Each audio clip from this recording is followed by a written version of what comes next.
안녕하십니까. 여러분들과 함께 부동산을 공부하는 놀라운 부동산 놀부입니다. 시청하기에 앞서 구독하기, 알림 설정 해놓으시면 매일 새로운 부동산 뉴스와 여러분들께 도움이 될 수 있는 알찬 실전 정보까지 받으실 수가 있습니다. 자, 오늘은 뉴스 브리핑 시간으로 준비를 했습니다. 자, 오늘 특별한 기사가 많지 않았습니다. 뭐 다 뻔한 기사들만 있었고, 특별하게 여러분들이 아셔야 될 부분이 이 GTX도 연기됐다는 소식 준비를 했습니다. 특히 이 GTX는 경기 지역, 수도권, 인천에서 많이들 기다리시고 계신 소식인데, 지금 연내 원래는 이 B노선 예비 타당성 결과가 나온다 이렇게 해서 기대를 많이들 하고 계셨는데, 제가 이전 방송에서도 말씀드렸지만 A노선 연내 착공도 어려울 것이고, 이 B노선의 예비 타당성 결과도 올해는 나오기 힘들다라고 말씀을 드렸습니다. 왜냐하면 지금 발표할 타이밍이 전혀 안 되거든요. 지금 이 GTX 연내 착공과 그리고 B노선 결과 바로 발표를 한다면 지금 타이밍에 어떤 상황이 벌어질까요? 아직까지 시중에 유동자금 많은 거 잘 알고 계시죠? 여기에 여러분들 이 9.13 대책, 강력한 수요 억제책과 금융 규제로 인해서 이 팽팽하게 매수자와 수요자가 대치하는 상황에서 GTX가 발표가 된다.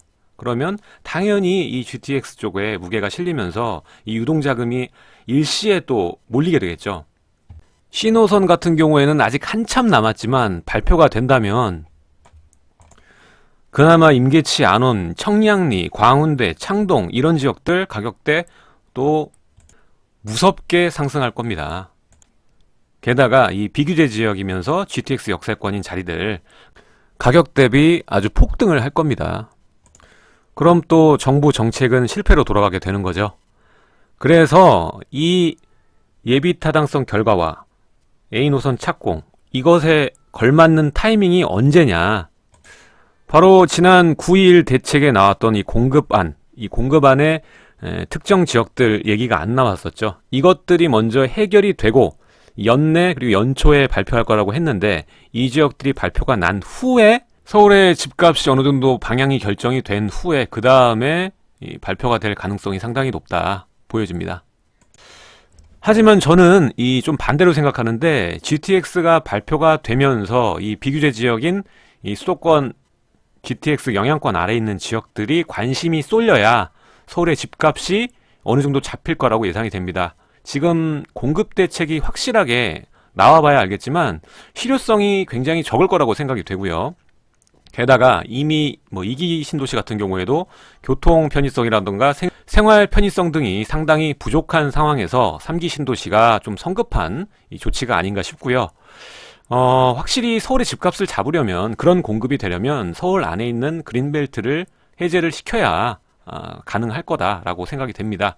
이런 상황에서 이 규제 9.13 대책으로 서울권은 확실하게 묶어두면서 이 GTX를 통한 투자 수요를 확실히 분산을 시킨다면 당장 간에는 GTX에 들어가 있는 임계치까지 안 온 서울 지역의 가격이 약간 더 상승할 수는 있으나 조금만 장기적으로만 봐도 이 GTX 영향권에 있는 이 비규제 지역, 수도권 지역에 폭등이 올 수도 있겠지만 이런 교통 호재와 집값의 상승은 필연적입니다. 뗄 수가 없는 거기 때문에 그냥 연기만 한다고 능사가 아니죠.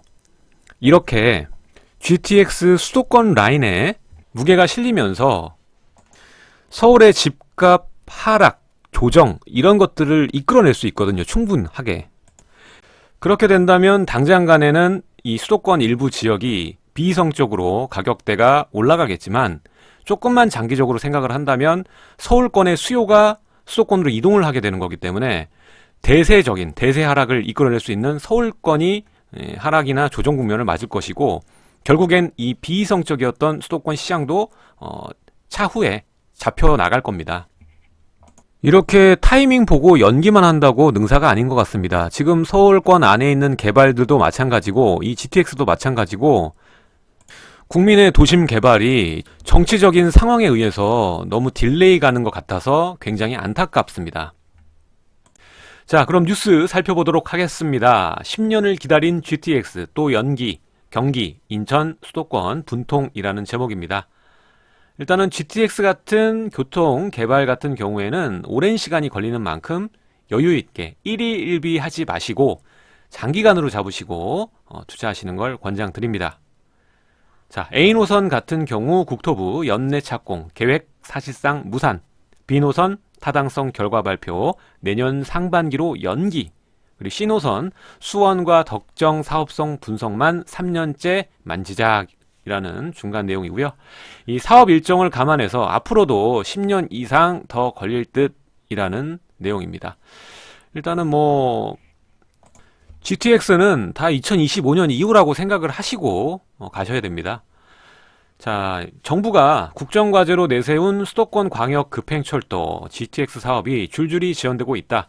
당초 연내로 예정되었던 B노선의 예비 타당성 조사 발표는 내년 상반기로 미뤄졌다. 기본계획 수립 등 남은 절차가 많아서 개통까지는 최소 10년 이상 소요될 전망이다. 이 B노선 같은 경우에는 25년 개통 예정으로 계획이 잡혀 있는 상황이었죠. 이 김현미 국토부 장관이 수차례 강조해온 이 GTX A노선 파주 삼성 구간의 연내 착공도 사실상 물 건너갔다. A노선 삼성에서 동탄 구간 준공도 당초 개통 시점이 2021년에서 이후로 늦춰진 것으로 확인이 됐다. C노선은 3년째 예비 타당성 조사만 받고 있다. 전문가들은 GTX는 수도권 교통 불편을 줄여줄 뿐 아니라 주거 수요 분산 효과도 큰 만큼 관련 제도를 손질해 대책을 마련해야 된다라고 지적했다. 10년째 예타 통과도 못해 인천 송도와 남양주 마석을 잇는 B노선의 사업 추진 여부를 가늠할 이 타당성 결과는 6개월 이상 늦춰진 내년 상반기께 결정이 된다. 장관은 지난 10일 국정감사에서 B노선의 발표 시기를 묻는 자유한국당 의원의 질문에 내년 상반기에 나올 것으로 예상한다라고 답했고요. 지난 5월만 해도 인천시는 이 B노선 예타 결과가 올해 안에 나온다고 강조를 했었습니다. 사업은 10년간 우여곡절을 겪었다. 2007년 처음 언급됐으나 이 2014년 한국개발연구원 예타 조사에서 경제성 분석값이 0.33에 그쳤다. 일반적인 이 철도 사업은 이 수치가 1을 넘어야 추진이 된다. 결국 노선을 변경을 해서 지난해 9월부터 예타 재조사를 받고 있다. B노선이 개통이 되면 송도에서 서울역까지 이동 시간은 기존의 82분에서 1시간 20분이 넘죠. 지하철만 타는데 1시간 20분입니다. 근데 이 시간이 27분으로 줄어든다. 이 전문가들은 B노선의 개통까지 최소 10년이 넘을 것으로 예상을 하고 있다. 예타 통과 뒤에도 남은 절차가 수두룩하게 많기 때문이다. 먼저 이 민자 사업 여부를 정하는데도 6개월이 소요가 되고 이후 사업 기본계획 수립, 그리고 협상 대상자 선정, 실시 협약 협상 이런 것들도 2년이 걸린다. 협약을 맺은 뒤에는 설계, 환경영향평가 등을 거쳐서 착공까지 통상 1년이 소요가 된다. 이후 공사기간만 5년 정도가 걸린다. 이 사업은 당초에 2021년 착공, 2025년 개통 예정이었다. 지금으로부터 얼추 계산을 해봐도 2030년 봐야 되는 거죠. 이보다 일정이 더 늦어질지도 모른다는 우려도 나온다. 이 사회 간접자본 예산이 매년 줄어서이기 때문이다. 올해 말 개통 예정이었던 9호선 3단계 구간 2016년 2월 개통이었으나 이 싱크홀과 예산 부족 탓에 개통이 2년 10개월 정도 미뤄졌다. 자, 이 뉴스 내용과는 좀 관련이 없긴 한데 이 3단계 구간 얘기 나와서 드리는 말씀입니다. 이 9호선 3단계가 개통이 되면 여러분들 주목하실 역세권이 이 한성백제역 그리고 삼전역 이 두 역세권 여러분 주목을 하시기 바랍니다. 여기 주변에 있는 아파트를 보자면 이 삼전역 하단에 있는 이 잠실동 현대 그리고 잠실 우성 4차 요런 데를 좀 주목하실 필요가 있고 그리고 신방위역 그러니까 한성백제역 같은 경우에는 상단에 있는 이 진주 아파트 재건축 그리고 이 역세권 주변이 상업지입니다. 그렇기 때문에 이 상업용지에 나오는 이 아파트, 오피스텔이나 소형 주택들에 좀 관심이 있으신 분들은 이 주목하실 필요가 있는 역세권이다. 좀 상관은 없는데 그냥 중간에 여담으로 좀 말씀을 드렸고 이 한 철도 전문가는 정부의 이 사회 간접자본 예산을 매년 10% 가까이 줄이고 있어서 공사 지연은 일반적인 일이라고 설명했다. 2015년 11월부터 예타 제조사를 받고 있는 GTX C노선은 3년째 결과가 나오지 않고 있다. 다음은 이제 A노선입니다. 이게 이제 GTX의 물꼬를 트여주고 데이터를 초반에 제공할 수 있는 핵심적인 노선인데, 가장 진척이 빠른 GTX A노선 파주 삼성 구간도 연내 착공이 불확실하다. A노선의 우선 협상 대상자인 신한은행 컨소시엄은 국토부와 실시협약 협상을 하고 있다. 이 요금 책정 등 재무 협상 절차를 앞두고 있는데, 국토부는 올 11월까지 실시협약을 체결을 해서 연내 착공의 목표를 세웠었는데, 이 장관은 6월 취임 1주년 간담회에서 A노선을 연내 착공하겠다라고 했었습니다. 하지만 이 남은 절차를 고려를 하면 현실성이 떨어진다는 견해가 지배적입니다. 재무 협상이 끝나도 이 KDI에서 협상안을 한 달간 검토한 뒤 이 기재부 민간투자심의위원회에서 심의를 마쳐야 실시협약이 체결이 가능해서이기 때문입니다. 민간투자심의 과정에서 심의가 늦어지면 연말 착공은 사실적으로 불가능해진다는 얘기가 됩니다. 이후에도 이 국토부의 실시계획 승인, 토지보상 등의 절차를 거쳐야지 착공이 가능합니다. 가장 시간을 늦출 수 있는 부분이 바로 토지보상 문제죠. 토지보상은 일반 주민들과 협의를 해야 되기 때문에 A노선의 연내 착공은 현실적으로 불가능할 것이다 라고 전망을 했습니다. 일부 담당자들도 연내 착공이 어렵다는 점을 시인을 하고 있고, 이미 착공에 들어간 A노선 삼성 동탄 구간도 적기 개통에 빨간불이 켜졌다. 이 5개 공구 중에 3개 공구에서는 시공사를 아직 정하지 않아서이기 때문이다.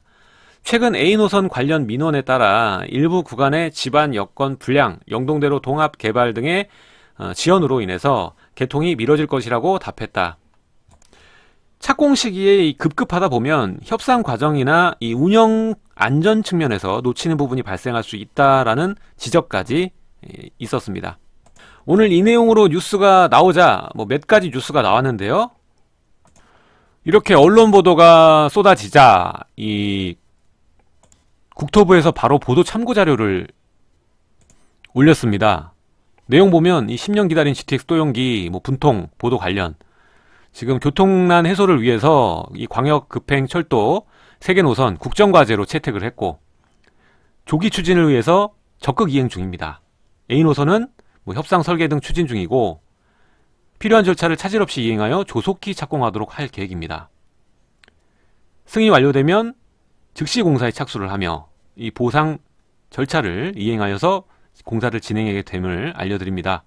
BC노선은 현재 예비 타당성 조사를 진행 중이고, 결과가 조속히 돌출될 수 있도록 적극 추진 계획입니다. 다 확실한 이야기는 없습니다. 다 조속,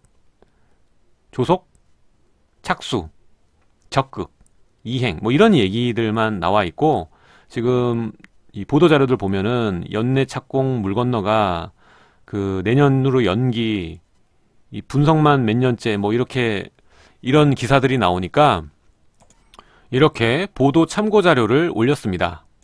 앞서 말씀드린 바와 같이 사실 이 GTX 같은 경우에는 타이밍이 굉장히 중요하다고 보고요. B노선 같은 경우 충분히 발표를 할 수 있음에도 불구하고 좀 딜레이가 된다, 이렇게 보여집니다. 발표 시기가 언제가 됐든 개통이 언제가 됐든 어쨌든 간에 이 GTX가 개통이 되고 개발이 된다면 서울과 이 수도권의 경계는 무너질 것이고, 이 서울과 수도권의 부동산에는 굉장히 큰 변화가 생길 수밖에 없을 것입니다. 물론 가격도 엄청난 변화를 겪게 될 것이고요. 아무튼 오늘 제가 드리고 싶은 말씀은 이 연기에 대한 뉴스를 다뤘는데, 일희일비하지 마십시오. 이런 때일수록 실망 매물이 또 나오기 마련이거든요. 그런 물건들 잘 여러분들 잡으셨으면 좋겠고요. 누가 내리고 누가 타던 결국에 버스는 종착역까지 가게 되어 있습니다. 여유를 가지고 장기적인 안목으로 접근을 하셔야 합니다. 오늘 내용 여기까지 하도록 하고요. 여러분들 구독하기, 알림 설정 부탁드리도록 하겠습니다. 제 영상 좌측과 우측에 또 다른 영상들이 나가고 있으니까 마저 시청 부탁드리도록 하고요. 내일 또 새로운 소식으로 여러분들을 찾아뵙도록 하겠습니다. 지금까지 시청해 주셔서 감사드립니다.